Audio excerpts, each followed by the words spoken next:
ሰላም ጤና ይስጥልን የተከበራችሁ ተመልካቾቻችን ከብስራት ዩቲዩብ የሚተላለፍላችሁ የብስራት የመረጃ ሰዓታችን እነሆ ተጀምሯል። ከሀገር ውስጥና ከባህር ማዶ ያገኘናቸውን አዳዲስ መረጃዎች ወደ እናንተ እናደርሳለን። በቅድሚያም የሀገር ውስጥ መረጃን እንንቀራችሁ። ባለፉት 6 ወራት በአማራ ክልል 10 የተዘረፉ ቅርሶችን ለማስመለስ ቢታቀድም 5ቱን ማስመለስ እንደተቻለ ተገልጿል። በአማራ ክልል የሚገኙ የመስህብ ሀብቶችን በማልማትና በማስተዋወቅ የባህልና ቱሪዝም ኢንዱስትሪውን በማሳደግ የክልሉን ሕዝብ ተጠቃሚነት ከማረጋገጥ ባለፈ የተዘረፉ ቅርሶችን የማስመለስ ስራ መስራቱን የክልሉ ባህልና ቱሪዝም ቢሮ አስታውቋል። የቢሮ የሕዝብ ግንኙነት ኃላፊ የሆኑት አቶ አበበ እምቢያለ ለብስራት ሬዲዮ እንደገለጹት ባለፉት 6 ወራት ውስጥ በክልሉ 10 የተዘረፉ ቅርሶችን ለማስመለስ በእቅድ ተይዞ እንደነበር አስታውሰዋል። በዚህም በደሴና በማዕከላዊ ጎንደር 5 ቅርሶችን ማስመለስ መቻሉን ተናግረዋል። የእቅዱ 50 በመቶ አፈጻጸም ማከናወን መቻሉንም ገልጸዋል። ባህላዊ ቅርሶችን ለማልማትና ለማስተዋወቅ ያመች ዘንድ በዘንድሮ ግማሽ በጀት ዓመት 73 የማይዳሰሱ ባህላዊ ቅርሶችን ለመመዝገብ ታቅዶ እንደነበር የገለጹት አቶ አበበ 56 የማይዳሰሱ ባህላዊ ቅርሶችን መመዝገብ ተችሏል ሲሉ ጨምረው ለጣቢያችን ተናግረዋል።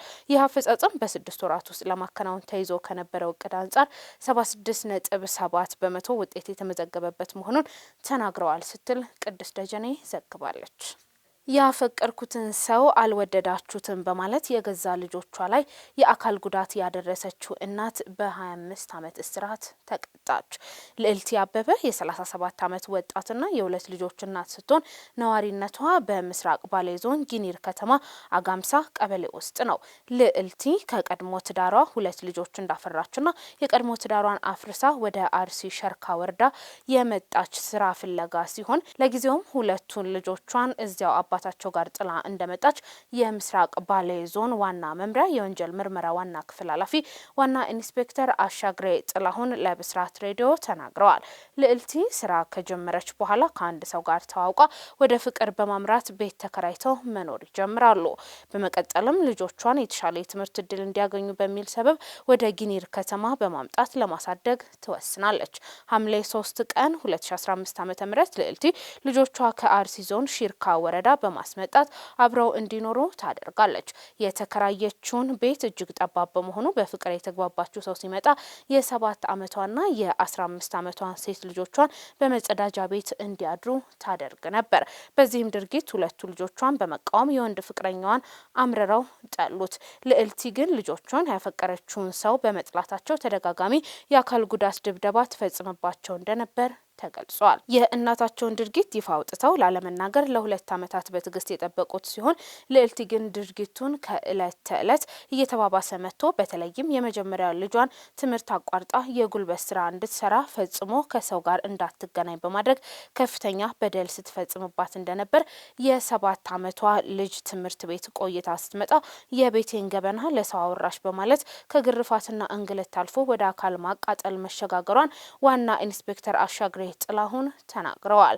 ህዳር 9 ቀን 2018 ግን በእናታቸው የተፈጸመው ያለውን ድርጊት ይፋ የወጣ ሲሆን በዚህ ዕለት ታዳጊዋ ለመምህራኖቿ በመናገር ጉዳዩ ፖሊስ ዘንድ ይደርሳል።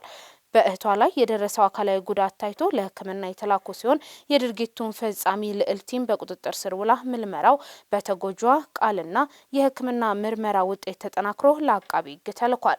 ለአቃቢ ሕግ ከፖሊስ የቀረበው የምርመራ መዝገብ ተመልክቶ ታስቦ በሚፈጸም ከባድ የአካል ጉዳትና በህጻናት የጉልበት ብዝበዛ ወንጀል አቃቢ ሕግም ክስ ይመሰርታል።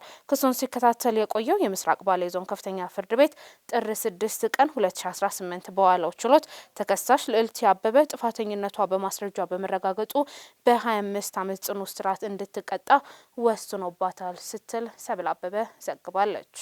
የተከበራችሁ ተመልካቾቻችን ለዕለቱ ያዝንላችሁ የሀገር ውስጥ መረጃችን የተከታተላችሁትን ይመስል ነበር። አሁን ደግሞ ወደ ዓለም አቀፍ መረጃችን እናልፋለን።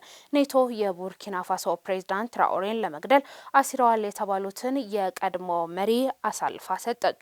ኔቶ የቡርኪና ፋሶ ፕሬዝዳንት ኢብራሂም ትራኦሬን ለመግደል በማሴር የተወነጀሉትን የሀገሪቱን የቀድሞ መሪ በቁጥጥር ስር በመዋል አሳልፋ ሰጥታለች። በአውሮፓውያኑ 2023 መፈንቅለ መንግስት አድርገው ወደ ስልጣን የወጡ የቀድሞ መሪ ፖል ሄንሪ ሳንድ ሳንዲያጎ ዳሚባ ከ8 ወራት በኋላ ከስልጣን የወረዱት በአሁኑ ፕሬዝዳንት በተፈጸመባቸው ግልበጣ ነበር።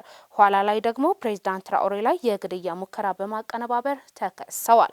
የቀድሞ መሪ ዳሚባ ለቡርኪና ፋሶ ባለስልጣናት ተላልፈው የተሰጡት ባለፈው ሳምንት ቅዳሜ ዕለት እንደሆነ ከቶጎ ከፍትህ ሚኒስቴር የተገኘው መረጃ ያሳያል። ተላልፈው ሲሰጡ በተደረሰው ስምምነት መሰረት ቡርኪና ፋሶ የፖል ሄንሪ ሳንዲያጎ ዳሚባ አካላዊ ደህንነት፣ ክብርና ፍትሃዊ የፍርድ ሂደት መብቶችን ለማረጋገጥ እንዲሁም የሞት ቅጣት ላለመጣል ቃል ገብታለች። የቶጎ ፍትህ ሚኒስቴር መግለጫ እንደሚያስረዳው ቀድሞ መሪ ላይ የቀረቡ ክሶችን የመንግስት ገንዘብ ያላግባብ ማባከን፣ በህገወጥ መንገድ መበልጸግ፣ ሙስና፣ የተሰረቁ ንብረቶችን መረከብና በህገወጥ መንገድ የተገኘን ገንዘብ ህጋዊ አድርጎ ማቅረብ የሚሉት ይገኙበታል።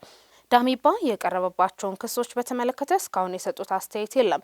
ቢቢሲ ያደረገው የስልክ ጥሪም ምላሽ አላገኘም። ከክሶች ውስጥ እጅግ ከባድ የሆነው ፕሬዝዳንቱን ለመግደል አሲረዋል በሚል የቀረበው ውንጀላ ነው። ባለፈው ታህሳስ ወር ላይ ትራኦሬ ላይ ሊፈጽሙ የታቀዱት ተከታታይ የግድያ ውንጀላዎች የግድያ ሙከራዎችና አገር የማተራመስ ሴራዎች በጸጥታ ኃይሎች መክሸፋቸውን የቡርኪና ፋሶ የደህንነት ሚኒስትር መሐመድ ሳና ተናግረው ነበር።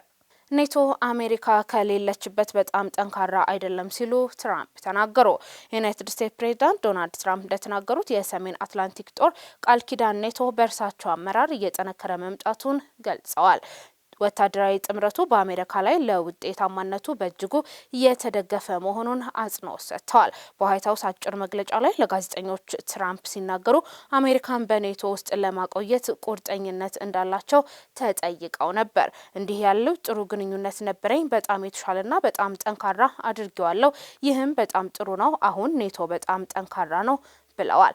በትብብሩ አጠቃላይ ድጋፋቸውን የገለጹት ትራምፕ ከዚህ ቀደም በነበሩ መሪዎች ተግባራት ላይ ትችት ሰንዝረዋል። ባደረጉት ብዙ ነገሮች አልስማማም፣ ነገር ግን እኔ ወደ ስልጣን ከመምጣቴ በፊት የተደረገው ነው። ኔቶ ጥሩ ነበር ብዬ አስባለሁ። አንዳንድ ጊዜ ከልክ ያለፈ ነው፣ ግን ጠንካራ ኔቶ አለን። እኔ ወደ ስልጣን እስክመጣ ደካማ ኔቶ ነበር። አሜሪካ ከሌለች ኔቶ በጣም ጠንካራ አይደለም ሲሉም አክለው ተናግረዋል። የተከበራችሁ ተመልካቾቻችን ስለተከታተላችሁት ከልብ አድርገን እናመሰግናለን። ለዕለቱ ያዝንላችሁ መረጃችን የተከታተላችሁትን ይመስል ነበር። ምህረት ታደሰ አብሬያችሁ ቆይታ አደረግኩ። ሰላም።